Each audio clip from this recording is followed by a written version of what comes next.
Hello दोस्तों। जैसा कि आप जानते हैं दोस्तों, हम पढ़ रहे हैं प्रतिशत। प्रतिशत में दोस्तों हम क्या पढ़ रहे हैं? प्रतिशत में अभी तक हमने ये सब पढ़ना है। ठीक है, इसमें से हमने दोस्तों अभी तक 3 टाइप पढ़े हैं। ठीक है, पहला, दूसरा और तीसरा टाइप। आज हम चौथा जो टाइप है उसको हम देख रहे हैं। अभी तक जितने भी 3 टाइप थे उनकी जो लिंक है वो डिस्क्रिप्शन में डाल दूंगा, वहाँ से आप जाकर देख सकते हो। चौथा जो टाइप है दोस्तों उसका नाम है परीक्षा में फेल और पास संबंधी क्वेश्चन। तो एग्जाम में परीक्षा से रिलेटेड जो क्वेश्चन है वो किस तरह से पूछे जाते हैं उसके भी हम 2-3 पार्ट में वीडियो बनाएंगे। ठीक है, वहाँ आप इसको ढंग से समझ पाएँ। अब देखते हैं। देखो दोस्तों, हम पहला जो हमारा चौथा जो हमारा जो भाग है, टाइप है, उसका जो टाइप का नाम क्या है अपना? परीक्षा में फेल और पास संबंधी क्वेश्चन।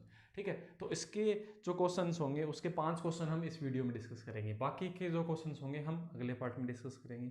ठीक है दोस्तों, चलिए, मेरा नाम है दोस्तों अजय तंवर, मैं हूँ आपका मैथ गुरु अजय। चलिए दोस्तों शुरू करते हैं।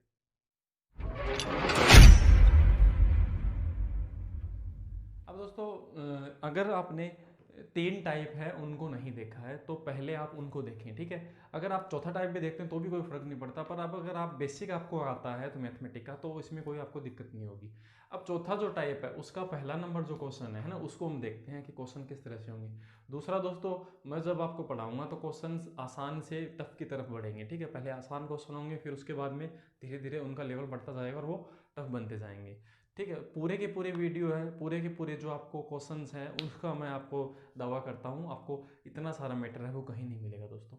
तो दोस्तों हमारे चैनल को लाइक और सब्सक्राइब जरूर कीजिए। चलिए दोस्तों शुरू करते हैं पहले क्वेश्चन से। पहला क्वेश्चन दोस्तों चौथे का, टाइप नंबर 4 का, ये रहा आपके सामने। ठीक है, इसमें ऐसा कहा, एक परीक्षा में उत्तीर्ण होने के लिए 40% अंक अनिवार्य हैं।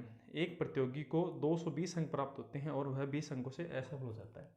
ठीक है, तो दोस्तों वह, देखो, 20 अंकों से तो फेल हो गया और उसके अंक आए कितने? जैसे कि मैं बनाता हूँ एक लाइन। अब इसने ऐसे कहा, हम ऐसे मानते हैं कि 100% की लाइन, उस व्यक्ति के कितने नंबर आते हैं? उस व्यक्ति के आते हैं 40%। 40% अंक आते हैं और वो क्या हो जाता है? फेल। 40% अंक लेके आने मतलब, तो मैं ऐसे मानता हूँ कि 40% वाला बिंदु यहाँ पर है। पास होने के लिए यहाँ पर उसको आना पड़ेगा। ठीक है, पर वह क्या करता है? 220 अंक प्राप्त करता है और 20 अंकों से फेल हो जाता है।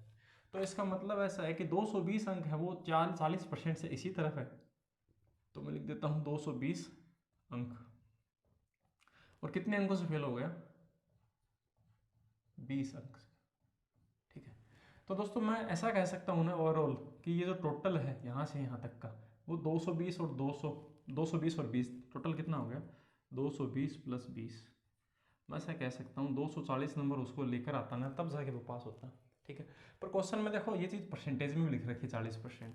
तो देखो क्वेश्चन में ऐसा कह रखा है कि 240 जो नंबर है वो किसी चीज़ का 40% हिस्सा है। तो आपको बताना है उसका 100% हिस्सा कितना होगा और आपका आंसर आ जाएगा। क्योंकि आपको क्वेश्चन में क्या पूछा? पूछा परीक्षा के अधिकतम अंक कितने हैं। ठीक है, आपको मैक्सिमम मार्क्स है वो पूछे गए हैं। ठीक है, तो मैं इसे काट देता हूँ, शून्य से शून्य, ये से कट गया 6 बार, 6 को 100 से गुणा करेंगे तो आपका सही आंसर आएगा 600 रुपये। और यही इस क्वेश्चन का दोस्तों सही जवाब होगा। ठीक है, तो दोस्तों मैंने, देखो, ये जो डायग्राम बनाया, इस तरह से आपको डायग्राम एग्जाम में नहीं बनाना, आपको समझने के लिए ये चीज़ बनाई मैंने। ठीक है, हमने 100% उस व्यक्ति के नंबर लिए, वह 40% पे पास वाला बिंदु, अगर 40% से इस तरफ कोई रहता है वो फेल हो जाता है, इस तरफ रहता है वो पास हो जाएगा। ठीक है, जो छात्र है वो 220 अंक प्राप्त करता है वो 20 अंकों से फेल हो गया, इसका मतलब 220 और 20 है, तब जाके 40% बनेगा। तो इसी वजह से मैंने ऐसे कहा कि 240 नंबर किसी चीज़ का 40% है, उसका 100% कितना होगा दोस्तों? 600 अंक। ठीक है, रुपए नहीं होगा, सॉरी, अंक होगा यहाँ पर। ठीक है, तो ये तो कोई बात नहीं, उससे कोई फर्क नहीं पड़ेगा। 600 अंक, तो 600 जो मार्क्स हैं वो इस क्वेश्चन का सही जवाब होगा। आगे बढ़ते हैं दोस्तों नेक्स्ट क्वेश्चन पे। दूसरा क्वेश्चन दोस्तों, इसे मिटा देते हैं। दूसरा क्वेश्चन,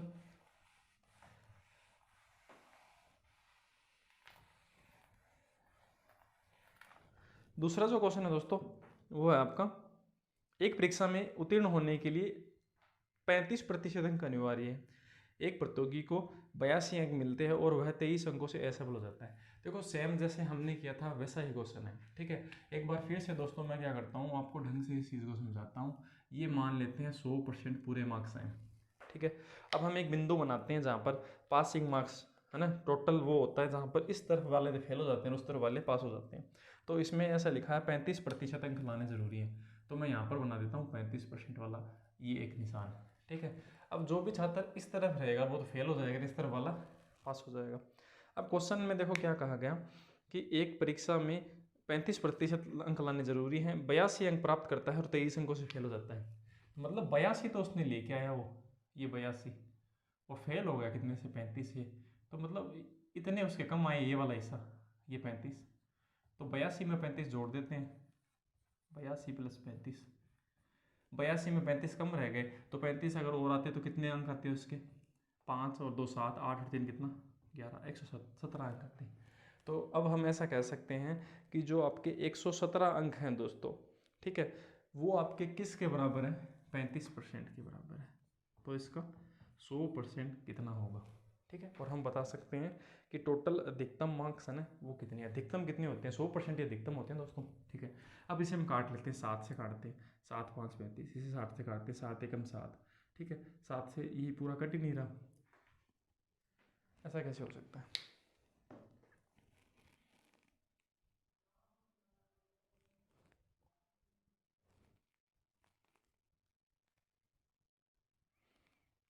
अच्छा, यहाँ पर 23 अंक है दोस्तों, मैंने यहाँ पर 35 लिख दिया, ठीक है। यहाँ पर कितने हैं दोस्तों, 23 अंक हैं, तो मैं यहाँ पर 23 लिख देता हूँ, 23, 35 नहीं है, 23 अंकों से फेल हो गया। तो 23 इसे जोड़ देते हैं फिर से, तो 3 और 2 5 और 8 2 बस 105। ये इससे देखो 35 पूरा ही कट जाएगा इससे 3 बार, ठीक है। 300 से गुना होगा तो कितना आंसर आएगा, 300 अंक।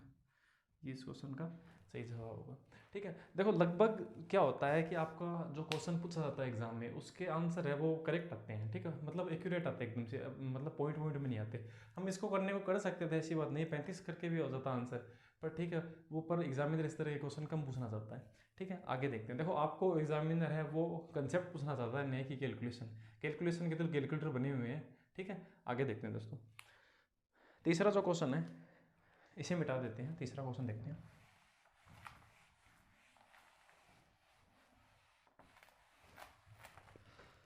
हाँ दोस्तों, तीसरा जो क्वेश्चन है एक परीक्षा में, इसे मिटा दिया मैंने, तीसरा क्वेश्चन देखते हैं। देखो दोस्तों मैंने आपको एक तरह के 2 क्वेश्चन दिए हैं, ठीक, एक आप सीख पाए और एक आप कर पाए, इसी तरह से हम आगे बढ़ते रहेंगे, एक जैसे दो, एक तरह के 2 क्वेश्चन होंगे, ठीक है।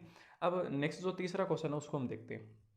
तीसरे क्वेश्चन में हम ऐसा कह सकते हैं, एक परीक्षा में 44% अंक लेके आना अनिवार्य है, एक छात्र 40% अंक प्राप्त करता है और वह 24 अंकों से फेल हो जाता है, तो आपको पूछा है पूर्णांक ज्ञात कीजिए, मतलब आपको टोटल जो अंक है ना वो पूछे हैं, ठीक है। तो मैं देखो इसी तरह से आपको समझाता हूँ पहले, ठीक है, फिर हम इसे फटाफट करेंगे। एक परीक्षा में 44% अंक लेके आने जरूरी है, ठीक है। तो हम एक बिंदु बना देते हैं यहाँ पर, 44% वाला रेड, मतलब यहाँ आना जरूरी है इस 44% पे, अगर कोई यहाँ नहीं आएगा वो फेल हो जाएगा। एक छात्र 40% अंक प्राप्त करता है, तो कॉमन सी बात, अगर उसने 40% प्राप्त किया तो पीछे रह गया, ठीक है, यहाँ, और वह कितने अंकों से फेल हो जाता है, 24 अंकों से फेल हो जाता है, ठीक बात है। 24 अंकों से क्या हो गया, फेल हो गया, मतलब वह छात्र यहाँ है, तो फेल किससे माना जाएगा, इस बिंदु से, उसके अंक कितने कम रह गए, 24 अंक, ये उसके कम रह गए। ऐसा ही तो है, उस छात्र को 44% लेके आना था, पर वह कितना परसेंट लेके आया, 40%, तो वह कितने अंकों से फेल हो गया, 24 अंक से। इसका मतलब यहाँ से यहाँ तक अगर वह 24 अंक लिया था तो क्या हो जाता, पास हो जाता ना, ठीक है, बस ऐसा करना चाह रहे हैं। तो देखो अगर मैं परसेंटेज की बात करूँ यहाँ से यहाँ तक इस परसेंटेज की, तो 40 और 44 में कितना फर्क है, 4% का। बस यही चीज़ है दोस्तों, क्वेश्चन में आपको 24 अंक दे रखा है और हम कह रहे हैं कितने परसेंट का फर्क है, 4% का। आपको बताना क्या है, उसका 100% कितना है, ये तो पूछ रहा है ना पूर्णांक कितना है, तो पूर्णांक तो 100% ही होता है, ठीक है। तो परसेंट से तो परसेंट कटना है, तो आपको लिखना ही नहीं था, इसको इसमें भाग देंगे तो 6 आएगा, 6 को 100 से गुना करेंगे, कितना आंसर आएगा, 600 अंक। तो 600 मार्क्स है इस क्वेश्चन का दोस्तों, सही जवाब होगा, ठीक है। एक बार देखो यहाँ देखते हैं, आपको 44% लाना था, 40% लेके आया, 4% कम रह गए, तो आप ऐसा कह सकते हो कि हाँ ये जो 24 है वो 4% के बराबर होगा। तो अब हम क्या करेंगे दोस्तों, ये डायग्राम बार बार नहीं बनाएंगे, हम डायरेक्टली इस चीज़ को ऐसा कह सकते हैं, ठीक है। उस स्टूडेंट के नंबर कितने कम रह गए, 24 अंक, ठीक है। और परसेंटेज में देखा जाए तो 44 लाने थे और 40 आए उसके, तो 4% ही कम हुए ना। तो हम सीधी भाषा में ऐसा कह सकते हैं ना कि 24 जो अंक हैं वो 4% है। क्वेश्चन कह रहा है 24 अंकों से फेल हुआ, हम कह रहे हैं 4% के बराबर है, और हम 100% बताना है तो 100% से गुणा कर देंगे, ठीक है। तो हमें ये सब लिखना है, ये सब समझना है और करना आपको इस तरह से, ठीक है। नेक्स्ट क्वेश्चन पे बढ़ते हैं। इसी तरह का दूसरा क्वेश्चन, उसको देखते हैं। इसे मिटा देते हैं।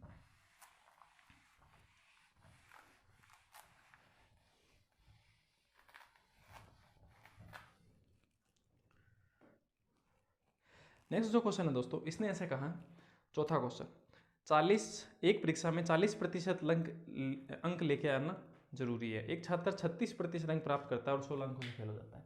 ठीक है, मतलब आपको 40% पे आना जरूरी है। ठीक है, तो उसी तरह से मैं क्या करता हूँ, एक वो बनाता हूँ। अब देखो क्वेश्चन में ऐसा कहा कि 16 अंकों से फेल हो गया, और परसेंट से देखें तो 4% से, और 100 से गुणा करेंगे तो आपका आंसर आएगा। इससे कट गया 4 बार, 4 को 100 से गुणा किया तो 400 अंक सही जवाब है। इस तरह से, ठीक है।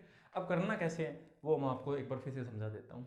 ठीक है, तो यहाँ देखते हैं। देखो उस आपको एग्जाम में कितने परसेंट नंबर लेके आने जरूरी है, 40%। तो आप एक बिंदु बना दो यहाँ पर, 40% यहाँ आना जरूरी है।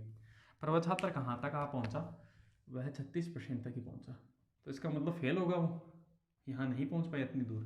तो कितने अंकों से फेल होगा, क्वेश्चन ने कहा 16 अंक। ठीक है, क्वेश्चन 16 अंक बता रहा है।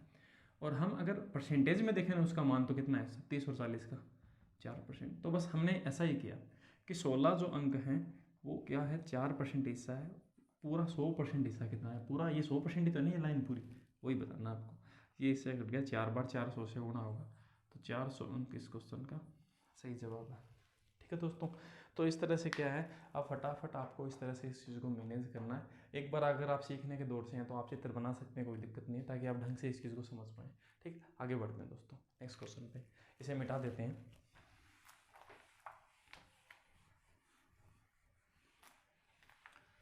अगर दोस्तों आपको स्पीड थोड़ी ज़्यादा या फिर कम लगे, ठीक है, तो यूट्यूब पे एक ऑप्शन आता है कम ज़्यादा करने का, स्पीड, है ना, वहाँ से आप इस चीज़ को मैनेज कर सकते हैं। आपको आसान लग रहा है चीज़ें तो आप फास्ट फॉरवर्ड करके देख सकते हैं। ठीक है, क्योंकि आपके समय से ज़्यादा कीमती कुछ भी नहीं है दोस्तों। अब आगे देखते हैं दोस्तों, 5 नंबर क्वेश्चन है, उसको देखते हैं। एक परीक्षा में किसी छात्र ने 30% अंक आते हैं और वह 6 अंकों से फेल हो जाता है। दूसरे छात्र के 40% अंक आते हैं जो 6 जाता है। मतलब इसमें 2 स्टूडेंट का कह रखा है। पिछले जो क्वेश्चन थे वो आपके किस तरह से थे, एक जैसे थे। अब क्वेश्चन है वो थोड़ा अलग बन गया दोस्तों। इसमें ऐसे कहा, एक परीक्षा में किसी छात्र के 30 अंक आते हैं, 30% अंक आते हैं। ठीक है, तो वह 6 अंकों से फेल हो जाता है। उसके बाद में ऐसे कहा 40% जिसके छात्र के नंबर आ रहे हैं, एक दूसरा छात्र है, उसके 6 अंक ज़्यादा आने पास होने से। तो ठीक है दोस्तों, इसको हम बनाते हैं। और फिर ऐसा पूछ रहा है कि टोटल जो अधिकतम मार्क्स है ना वो कितने, टोटल मैक्सिमम मार्क्स है वो आपको बतानी है दोस्तों। ठीक है, तो इसी तरह से हम लाइन बनाते हैं, लाइन मेथड से। क्वेश्चन ने कहा कि एक छात्र है 30% अंक प्राप्त करता है और 6 अंकों से फेल हो जाता है। ठीक है, तो मतलब अगर 30% नंबर आए हैं फिर भी फेल हो गया, इसका मतलब पास होने वाला बिंदु कुछ यही है। ये रेड वाला मैंने डॉट बनाया यहाँ। तो अगर वह 30% पे पहुंचा है तो मैं 30% को यहाँ थोड़ा पीछे बना देता हूँ, क्योंकि वो फेल हो गया। ये लाल वाला बिंदु है, यहाँ आना जरूरी है, ये पास वाला बिंदु है। अगर कोई व्यक्ति इस तरफ पहुंचा है इसके तो वो पास हो गया, और इस तरफ है वो फेल हो गया। ठीक है, और वह 6 अंकों से फेल हो जाता है तो मैं यहाँ लिख देता हूँ 6 अंक। ठीक है, यहाँ 6 अंक लिख दिया मैंने। फिर ऐसे करें, एक दूसरा छात्र जिसके 40% आते हैं और वह 6 अंक ज़्यादा आते हैं। 6 अंक ज़्यादा कैसे आएंगे, देखो 100% का जो पेपर होता है उससे ज़्यादा आ नहीं सकते, तो आएंगे किसी पास होने से ज़्यादा आएंगे। ठीक है, तो इसके मतलब 6 अंक उसके पास होने से ज़्यादा है, मतलब इस बिंदु से 6 अंक उसके ज़्यादा हैं और वो 40% पे है, तो इसका मतलब 40% वाला बिंदु इससे आगे ही होगा, तभी उसके ज़्यादा आ पाएंगे। ठीक है, तो कितने अंक हैं, 6, तो मैंने लिख दिया 6 अंक। तो टोटल देखो यहाँ से यहाँ तक की टोटल दूरी कितनी हो गई, इस बिंदु से इस बिंदु में यहाँ से यहाँ तक 6 अंक है, यहाँ से फिर यहाँ 6 अंक है। टोटल कितने अंक हो गए दोस्तों, ये 12 अंक हो गए। ये टोटल जो आपका हिस्सा है वो 12 अंकों का होगा, मैं ऐसा कह सकता हूँ। और परसेंटेज में देखो दोस्तों ये कितना है, इनका फ़र्क 30 से 40, 10%। 30 से 40 आप जाओगे 10% का जोर आएगा, और यहाँ से इस बिंदु पे जाओगे तो कितना जोर आएगा, 12 नंबर का। तो आप ऐसा कह सकते हो जो 12 अंक हैं वो किसी चीज़ का 10% हिस्सा है, उसका 100% हिस्सा कितना होगा, और आप बता सकते हैं। ठीक है, परसेंट देखो लिखने की दोस्तों इसकी ज़रूरत नहीं थी, आप परसेंट को हटा भी सकते हो, कोई फर्क नहीं पड़ता, परसेंट लिखने की कोई ज़रूरत नहीं थी। ठीक है, यहाँ से हमने देखा कि इस बिंदु में फ़र्क 6 अंक का है। देखो ऊपर तो मैंने जो नीचे मैंने सब परसेंटेज में लिखा है और ऊपर है सब चीज़ों को अंकों में लिखा है। ठीक है, तो अगर अंकों में देखें इस बिंदु से इस बिंदु का अंतर वो 12 अंकों का है। ठीक है, यहाँ से यहाँ तक का दोस्तों, यहाँ से यहाँ तक का जो अंक है वो 12 अंक है दोस्तों, वही मैंने यहाँ लिखा है। और परसेंटेज में देखें तो 10%, तो 10% लिखा, इंटू मैंने शुरू कर दिया। अब इसे काट देते हैं, 0 इससे गुना होगा, तो आपका सही आंसर आएगा 120 अंक, और यही इस क्वेश्चन का सही जवाब होगा। ठीक है, तो दोस्तों अब हमने इस क्वेश्चन का चित्र बनाया, हमने इस चीज़ को समझा। अब हम इसे डायरेक्ट अप्लाई कैसे करेंगे? देखो दोस्तों, एक जो छात्र है वो 30% लाकर 6 अंकों से फेल हो जाता है, और दूसरा छात्र है 40% लाकर 6 अंकों से ज़्यादा आते हैं। तो देखो 6 और 6 दोनों छात्रों के आपको जोड़ देने हैं, 6 और 6, और एक के तो 30% आए, एक के 40 आए, तो परसेंट में फ़र्क कितना है उनका? 10 का। तो देखो ये फ़र्क ही है ना, देखो इसके ज़्यादा है उस बिंदु से, इसके कम है, तो फ़र्क तो टोटल 12 का ही आएगा ना। आप ऐसे समझोगे एक के ज़्यादा और एक के कम तो बराबर होगा, नहीं बराबर नहीं होगा। देखो ये इस बिंदु से पीछे है और ये इस बिंदु से आगे, तो फ़र्क तो इस पे 12 का हो गया ना, ऐसी तो बात है ना। तो हमने ऐसा लिखना है, टोटल डायरेक्टली 12 अंक। ठीक है, और परसेंट में कितना फ़र्क है? 30, और ये कितना? 40, एक का 30 और एक का 40, 10%, इंटू हम क्या करेंगे 100। बस हमें ये डायरेक्टली लिखना था। ठीक है, तो हम लिख सकते हैं 12 × 100/10, आपका सही जवाब फिर से यही होगा। ठीक है दोस्तों, तो ये जो हमारा फाइनल कंक्लूजन है, यही हमारा ट्रिक है। मतलब दोनों स्टूडेंट्स के, एक के कम पढ़ेंगे एक के ज़्यादा पढ़ेंगे, उनको तो हमें जोड़ना है, मतलब कम करके, कम प्लस ज़्यादा, इनको तो हम जोड़ेंगे, और जो परसेंटेज का जो अंतर है वो हम नीचे लिखेंगे, और गुण हम कितने से करेंगे? 100 से। बस ये इसका फाइनल कंक्लूजन है। ठीक है, और इसी तरह से आप आगे आने वाले क्वेश्चंस को भी कर पाओगे। आशा करते हैं दोस्तों आपको ये वीडियो अच्छा लगा होगा, इसमें बहुत सारी जानकारी आपको मिली होगी। आगे के, इसका जो आगे का पार्ट है, इसके आगे के क्वेश्चन है, उसको हम अगले वीडियो में मैं आपको प्रेजेंट करूँगा। ठीक है, तो अगले वीडियो के लिए बने रहें हमारे चैनल पर। दोस्तों अगर आपको चीज़ें अच्छी लग रही है तो हमारे चैनल को सब्सक्राइब और लाइक ज़रूर कीजिए। अगर आप नोटिफिकेशन और आपके वीडियोज़ है आपको अगर तुरंत चाहिए होंगे, तो आपको बेल आइकन पर प्रेस करना होगा, तभी आपको क्या होगा, सभी नोटिफिकेशन है वो जल्दी मिल पाएंगे। धन्यवाद दोस्तों।